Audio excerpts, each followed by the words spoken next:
राजा होता है जिसका अभिषेक किया जाता है। ये तो तीनों के तीनों बिना अभिषेक वाले राजा हैं। अब बैन ने क्या किया, अपनी चलाना शुरू कर दी।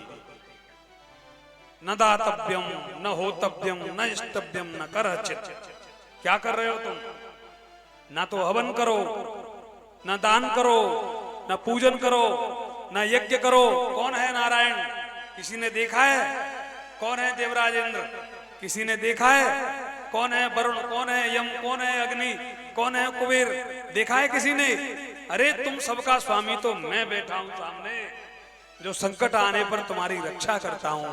तुम्हारे सबके लिए तुम्हारा जगदीश केवल तुम्हारा राजा है, और राजा को छोड़ करके दूसरे को जगदीश मानना घोर पाप है। जैसे कोई स्त्री अपने पति को छोड़ करके और किसी दूसरे परपुरुष को अपना स्वामी कहे तो वो उसके लिए निंदनीय है। इसी प्रकार से तुम अन्याय कर रहे हो।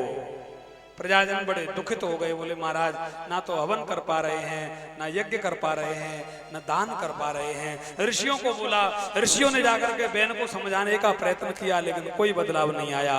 एक दिन जब ऋषियों को क्रोध आया तो ऋषि लोग तो बैन को समझा रहे हैं, बैन ने ऋषियों को ही समझाना शुरू कर दिया, तो उनको क्रोध आया और उन्होंने उस बैन को समाप्त कर दिया। बालसा बतयूयम्बा अधर्मो धर्म मानिना ये वृत्तिदम पतिम हित्वा जारम पतिमुपासते।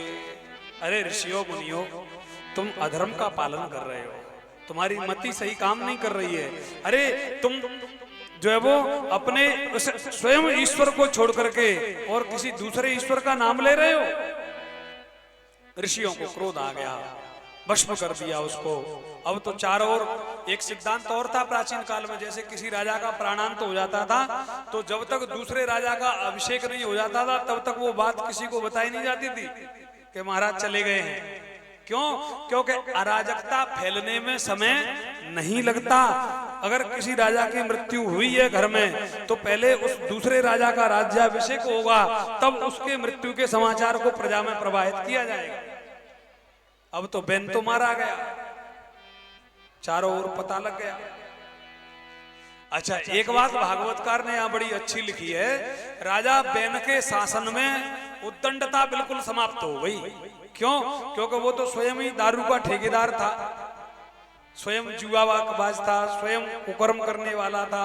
सब पता था उसको कि कहां से हथियार आते हैं, कहां से क्या 2 नंबर का माल आता है। अब जैसे ही वो राजा बना तो वो 2 नंबर वाले तो सब अपना अपना काम बंद करके बैठ गए, क्योंकि इस राजा को पता नहीं करवाना, मुखबर नहीं लगाना है। ये तो खुद ही पता है उसको कि कहां से क्या चल रहा है। लेकिन वो राजा ही स्वयं अराजक तत्व बन गया, ये कष्ट की बात रही, इसलिए उसको संहार करना पड़ा। अब तो भैया धीरे धीरे धीरे धीरे अराजकता फैलने लगी। सबने प्रार्थना की, ऋषियों ने मुनियों ने उस बैन के शरीर का मंथन किया। जब उसके पैरों का मंथन किया तो एक काला काला बौना पुरुष प्रकट हुआ। तुम कौन हो? बोले मैं क्या करूं? बोले तुम कुछ मत करो, बैठ जाओ। निषीद संस्कृत भाषा का शब्द है, निषीद माने बैठना। वो वहीं से इन निषादों की उत्पत्ति हो गई। इसके बाद में फिर उसकी दोनों भुजाओं का मंथन किया गया तो महाराज पृथु और महारानी अर्ची का प्राकट्य हो गया। इसके बाद में जैसे ही महाराज पृथु और अर्ची प्रकट हुए एक जोड़ा के रूप में, बंदीजन उनकी स्तुति करने लगे, प्रशंसा करने लगे, गीत गाने लगे। लेकिन इस संसार में 2 प्रकार के लोग हैं। कुछ लोग तो ऐसे हैं जो झूठी बड़ाई सुनते हैं, भूल जाते हैं। हाँ, सही कह रहे हो, बिल्कुल तुमने सही कहा है। लेकिन कुछ अभी ऐसे लोग हैं उनको झूठी प्रशंसा अच्छी नहीं लगती, वो मना कर देते, बोले ठीक है और कोई बात बता, हो गया, चल बस बहुत है। किसी की कोई बड़ाई कर रहा हो तो क्या कहें, बात बदल दे भाई। पृथु महाराज ने उन बंदीजनों को रोक दिया, बोले सुनो, आपने अभी हमारा क्या देखा है? अभी तो हम प्रकट हुए हैं, पहले हमारे काम देखो, क्रिया देखो, कर्तव्य देखो, तब इसके बाद यदि आप हमारी प्रशंसा का गान करेंगे तो सत्य होगी। इसलिए अभी आप हमारी झूठी प्रशंसा मत करो। इसके बाद में पृथु जी महाराज ने, और जो पृथ्वी बैन के शासन काल में बांझ बन गई थी, जासुराज अत प्रजा दुखारी तेंद्र अवश्य नरक अधिकारी। जब कुराजाओं का राज होता है तो धरती भी अन्न देना बंद कर देती है। आज धरती अन्न नहीं दे रही है, चारों ओर अकाल पड़ने लगा, दुर्भिक्ष पड़ने लगा। तब पृथु महाराज ने पृथ्वी का दोहन करने का मन में विचार बनाया, लेकिन उससे पहले उनको मन में ऐसा विचार आया कि लगता है पृथ्वी भी उद्दंडता कर रही है। एक दिन यज्ञ किया, पृथ्वी ने भाग लिया, भोग लगाया, लेकिन फिर भी प्रजा के कल्याण के लिए अन्न नहीं दिया, तो क्रोधित हो गए, अपने धनुष पर बाण चढ़ाया और कहा, धरती तेरे तिल तिल भर के टुकड़े कर दूंगा। वसुदेव त्वाम वदिष्यामि मच्छासन परांगमुखी, तू मेरे अनुशासन का बहिष्कार कर रही है, निश्चित रूप से तू दंड हो गई है, तुझे दंड देना पड़ेगा। धरती हाथ जोड़कर सामने आई, महाराज मैं तो पृथ्वी हूँ, गाय हूँ, मुझे तुम क्या दंड दोगे? दंड देना है तो किसी आताताई को दो, उद्दंड को दो, पिसे हुए को पीसने से कोई लाभ नहीं होगा। क्या करना है? तो बोले यदि आपको प्रजा का कल्याण करना है तो दंड नहीं, मेरा दोहन कर लो। आपने देखा है अगर गाय एक बार पैर उठा दे तो भैंस तो मार खा के दूध दे देती है, लेकिन गाय ने दिया है कभी? नहीं दिया ना। गाय दूध को चढ़ा जाती है। बोले महाराज मैं तो गौ हूं, अगर तुमको लोक कल्याण करना है तो आप मेरा दोहन कर लो। दोहन किया गया। सबसे पहले स्वयंभव मनु को बछड़ा बनाया और उनके हाथों के पात्र में अनेक प्रकार के धान्य का दोहन किया गया। ब्रीही, जब, तिला, मुदगा, खलवा, ये सब समा से लेकर के चना, गेहूं, मूंग, सब ये पूरा जो अन्य अनेक प्रकार का अन्न है ना, अन्न धान्य का दोहन किया। इसके बाद में ब्राह्मणों को, आचार्यों को बछड़ा बनाया और इसके बाद में उन्होंने अपने अपने अभिष्ट की वस्तुओं का दोहन किया। ऋषियों में बृहस्पति जी को बछड़ा बनाया, उन्होंने इंद्रिय, मन और वाणी रूपी पात्र में पृथ्वी से अपनी वेद विद्या का दोहन कर लिया।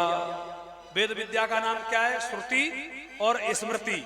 प्राचीन काल में इसका कोई प्रकाशन नहीं था, गुरु कान में पढ़ाता था, चेला ध्यान में रखता था, इसलिए क्या नाम था इसका? श्रुति स्मृति पुराणोक्तम आलयम करुणालयम। ये श्रुति और स्मृति नाम से जाने जाने वाली उस वेद विद्या का दोहन किया गया। देवताओं ने इंद्र को बछड़ा बनाया, सोने के पात्र में अमृत, वीर्य, ओज और इंद्रिय बल का तथा शारीरिक बल का दोहन किया। दानवों ने प्रहलाद को बछड़ा बना करके लोहे के पात्र में मदिरा का दोहन किया। गंधर्व और अप्सराओं ने विश्वावसु को बछड़ा बना करके कमल रूपी सुंदर पात्र में नृत्य, गान और संगीत का दोहन कर लिया। इसके बाद में कपिल जी को बछड़ा बना करके मुनियों ने योग और सिद्धियों का दोहन कर लिया। पशुओं ने भगवान नंदी को बछड़ा बना करके तरह तरह के दूर्वा, घास और पशुओं के खाने के चारे का दोहन कर लिया। इसी प्रकार से सभी लोगों ने महाराज पृथु के संरक्षण में रहते हुए अपने अपने पात्रों के द्वारा और इस पृथ्वी का लोक कल्याण के लिए सुंदर सुंदर दोहन किया गया। इसके बाद में महाराज पृथु ने जब पृथ्वी सही तरह से अन्न धन देने लगी तो कितने यज्ञ किए आपको पता है? 100 अश्वमेध यज्ञ किए। 100 अश्वमेध यज्ञ के द्वारा पृथु महाराज ने परमात्मा प्रभु को पूजने के बाद प्रार्थना की। कल्पना करो कोई व्यक्ति एक छोटा सा अनुष्ठान करा लेता है, इसके बाद में कहता है मेरे सब घर के लड़की लड़काओं की नौकरी लग जाए, बहू भी नहीं रहे महाराज, पढ़ी लिखी हो तो उसकी भी लग जाए। लेकिन यहाँ पृथु महाराज ने जब यज्ञ किया तो पूरे विश्व के मंगलमय कल्याण की प्रार्थना करते हुए यज्ञ किया। भारत वर्ष हमारा प्यारा, अखिल विश्व से न्यारा, सब साधन से रहे समुन्नत भगवन देश हमारा। कैसे समुन्नत रहे? तो कल्पना करो हो ब्राह्मण विद्वान राष्ट्र में, कैसे ब्राह्मण हो? कुकर्म करने वाले नहीं हो, विद्वान ब्राह्मण हो राष्ट्र में, ब्रह्म तेज व्रत को धारण करने वाले ब्राह्मण हो, वीर और धनुष को धारण करने वाले क्षत्रिय हो, सती सुंदरी महिलाएं हो, ऐसे करके पूरे राष्ट्र की समृद्धि की कामना करते हुए और पृथु महाराज ने भगवान से प्रार्थना की। जब पृथु महाराज का अंतिम यज्ञ हुआ तो उसमें मेरे परमात्मा प्रभु श्रीमन नारायण का प्राकट्य हो गया। भगवान ने आकर कहा पृथु तुम वरदान मांग लो। बोले महाराज हम क्या करेंगे वरदान मांग करके, हमारे पास क्या कमी है जो हम वरदान मांगेंगे? बोले नहीं, आपने यज्ञ अनुष्ठान किया है, वरदान तो मांग ही लो। तो अगर आपके सामने भगवान आ जाए और कहे वरदान मांग लो तो क्या मांगोगे? लंका का राज्य, हैं महाराज सोने की लंका का राज्य उसको हमको दे दो। अरे भाइयों, जिसकी जैसी स्थिति है, जिसका जैसा साधन है, जिसकी जैसी साधना है, उसके अनुसार मेरे प्रभु ने सबको सब कुछ दिया है, कहीं कमी नहीं छोड़ता वो। लेकिन अपन अपनी जो मन की विचारधारा है उसमें अपनी औकात से ज्यादा सोचने लगते हैं, तब फिर अपन को ऐसा लगता है कि हमारे पास कमी रह गई है। अन्यथा उसको तो पता है कि हमें किसके लिए कब कहां क्या देना है और इसको किस वस्तु की कब कहां क्या आवश्यकता है। आज पृथु महाराज ने वरदान मांगा नहीं, और मांगा तो बड़ा अद्भुत वरदान मांगा। बोले महाराज तुम वरदान ही देना चाहते हो तो क्या वरदान दो? बोले वरदान में हमको 10,000 कान दे दो, कान। भगवान बोले वाह, ये 2 कान वाले तो दो कानों से तो चुगली सुन सुन करके परेशान है, चारों ओर लड़ाई झगड़ा मचा है। कहते नहीं जब लड़ाई होती है तो बोले पंडित जी वो उस आदमी के बीच में मत बोलना। क्यों? अरे बोले कान का कच्चा है वो। आज तक किसी ने कहा है कि पीठ का कच्चा है, कि मूड का कच्चा है, कि पेट का कच्चा है? काय का कच्चा होता है? कान का कच्चा होता है। तो 2 कान वाले लोग 2 कानों से इतने परेशान हैं। पृथु महाराज ने कितने कान मांगे? 10,000। 100, 200, 500, 1000 नहीं, देना है तो 10,000 कान दे दो। भगवान बोले क्या करोगे 10,000 कान से? पूरे शरीर में कान ही कान भर जाएंगे, पीठ में कान, पेट में कान, हाथों में कान, पैरों में कान, इतने कानों से करोगे क्या? बोले महाराज संसार की बात सुनने वाले कान नहीं चाहिए, हम आपकी कथा को सुनते सुनते तृप्त नहीं हो पाते हैं, हमारा मन अतृप्त रह जाता है, हमें लोक वार्ता की जरूरत नहीं है, ये संसार की बात करने के लिए तो हमारा घर पड़ा है। हम जब भगवान की कथा सुनते हैं तो उसको सुनते सुनते जो 2 कान हैं वो कम पड़ जाते हैं। इसलिए अब हमने सोचा कि मांग ही रहे हैं तो थोड़े बहुत क्यों मांगे, इतने मांगे कि फिर कम नहीं पड़े। महाराज 10,000 कान दे दो। प्रभु ने उनको 10,000 कान का वरदान दिया। बोले तुम इन 2 कानों से ही 10,000 कानों की कथा सुनोगे। वो कैसे सुनोगे? तो आपने देखा होगा एक बल्ब होता है, वो बल्ब होता है कम वाट का, लेकिन ये कलाकार लोग उसको बंटन बल्ब बना देते हैं, तो फिर वो प्रकाश देता है बड़े बल्ब की बराबर। तो ऐसे ही भगवान ने उनके दोनों कानों को क्या कर दिया? इतना प्रभावशील बना दिया कि 2 कानों में ही 10,000 कानों की सुनने की क्षमता प्राप्त हो गई। पृथु महाराज ने अपनी प्रजा को बड़ा सुंदर उपदेश दिया, सबको समझाया और कहा भैया इस पूरे संसार में केवल भगवान नाम के स्मरण की स्मृति बनी रहे, इससे और अच्छा दुनिया में जिंदगी में और कोई उपाय नहीं है।